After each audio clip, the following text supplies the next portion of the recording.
in ko kan pakalai por secretary pulo famkima kania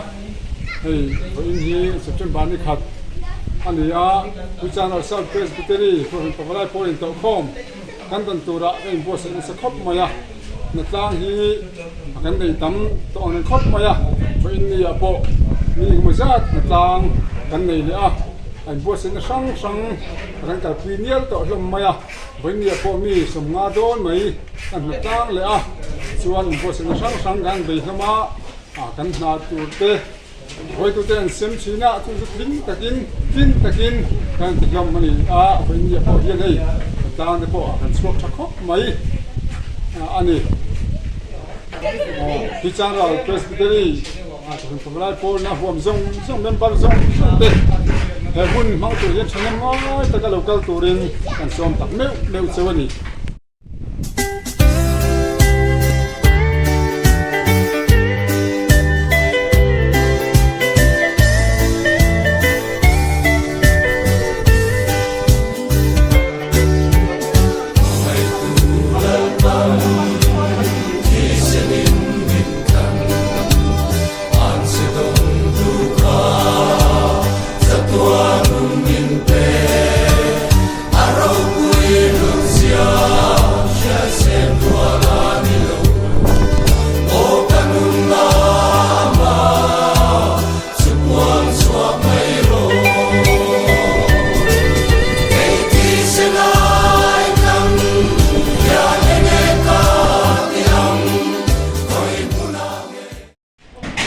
Hey, Channel South Presbytery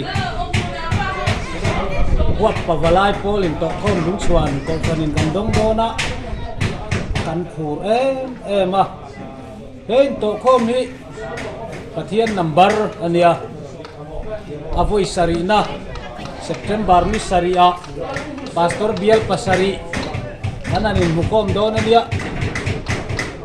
Presbytery huap chunga member zong te local kapulgan som chewa hei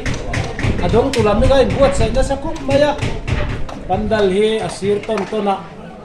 fit som tum paruk fit som pania zawin le amalama hian hei fit som nitali fit som panga zawin kan siam boka siang ante hi ano buat saya inai pandal le jekin bulvel ti fa hian ni thum kan hatlanga chung ba ka chuan nei lir theile achet vel dan tur te po roman na te kanon siama balai member local zong te ruai kan thek pui don boka chung te chu kan in buat sai na nia ko kan committee an pura ke tripi le to kan mei chia ten min pur pui em boka kan chak to ni ahun ai chan mun ni kan mak le to khop mai kan pha kan in buat sai e kal vek turin kan son chau ni pabalai ma ti sen say something on to amawang atu